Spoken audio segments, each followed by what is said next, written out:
Hi sewing friends, welcome to my sewing room. My name is Beth, and if you're new, welcome. Today I'm going to take a quilt top and I'm going to quilt. It's one of my favorite quilts. It's really beautiful, colorful. Let's get started. The first thing I did to quilt my quilt was I laid it on the floor and I measured some batting. I just used the quilt as my guide and some backing. I had to sew 2 pieces of fabric together for the backing, and then I had batting, and I'm sort of just getting everything sort of in position, but not really worried about it being smooth. I just want to get everything centered.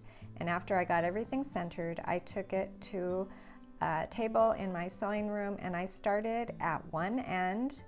This is when I really worked hard on getting the batting smooth and getting that quilt top smooth on top of it with a little bit of this 505 spray adhesive that keeps the quilt sandwich together.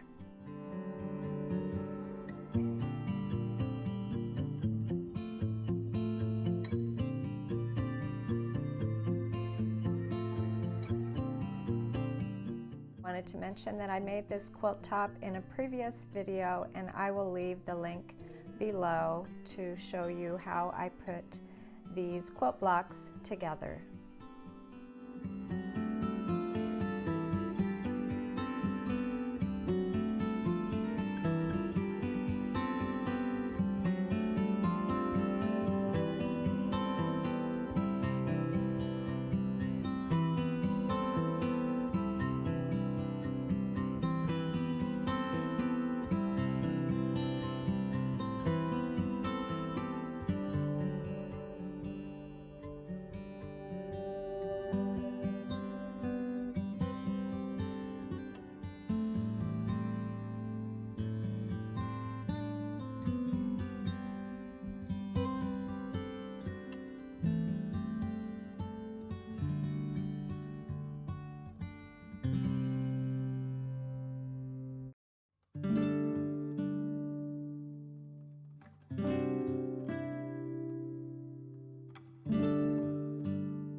After I had my quilt sandwich made, I rolled the quilt starting in one corner because I'm going to be stitching diagonally through all of my squares, and I'm going to start in one of the corners and go all the way through the middle and then work out towards that fold on my right, so that rolled up quilt gets smaller and smaller as I go to the right, and then I'll turn the quilt around and do the same thing on the left.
Here are my quilting lines so far, and after I get lines going this direction, I'll roll up my quilt the opposite way, and I'll be sewing some X's through all of the squares in this quilt.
I've mentioned before that frequently when I finish a quilt top, I fold it up until somebody needs or wants a quilt, and this one was requested by a family member, so it is time to get it quilted up. And it did take me all day to make the sandwich, quilt it, add the binding, but now it's done, and I really did enjoy spending some time again with this really fun quilt.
Here are all those stitches going both directions across the quilt top, and now all I need to do is trim my quilt using the quilt top as my guide, and I'll be trimming the excess batting and backing.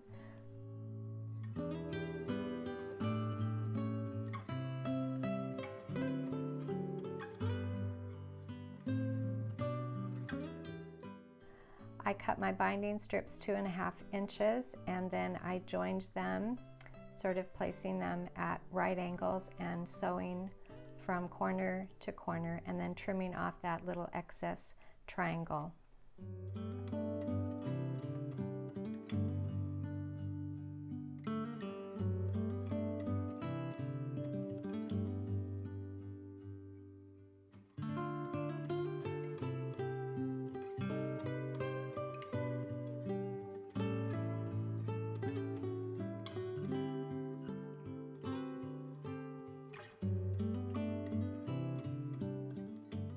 I pressed that long piece of binding in half, and then I added it to the back of my quilt because I will be using my machine to sew down my binding. I will not be doing any hand sewing. Sometimes if you like to hand sew the binding down, you would place it on the front of the quilt and roll it to the back and then hand sew it down. So I left a tail before I started sewing. I stopped a 1/4 inch away from the corner there, and then I sewed right off the corner, and I folded by binding up and down to make a fold right there at the top of the quilt.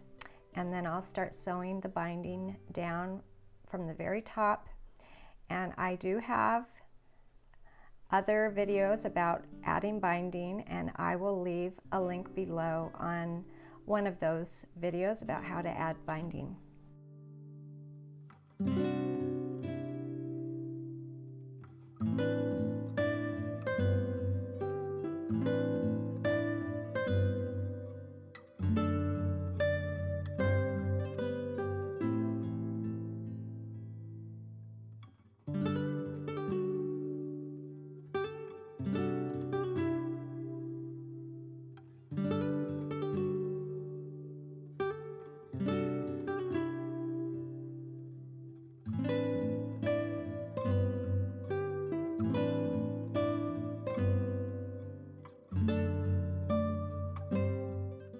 I folded that first tail of the binding down and at an angle, and then I tucked the end of the binding into that little fold.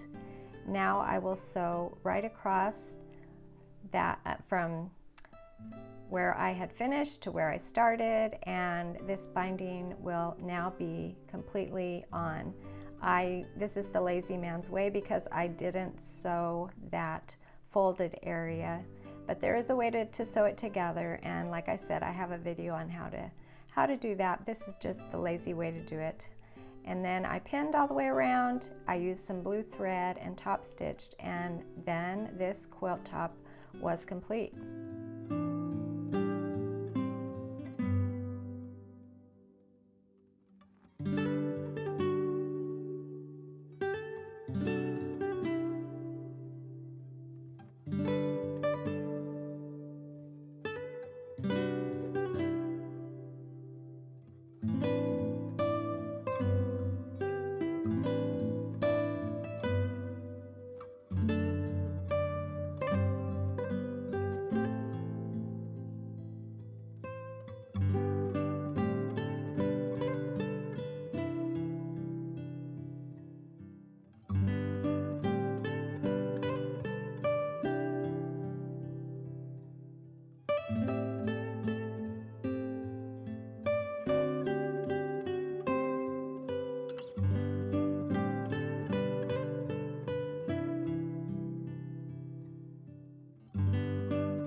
I just love this quilt. It's so pretty. I love all those happy colors and those red squares.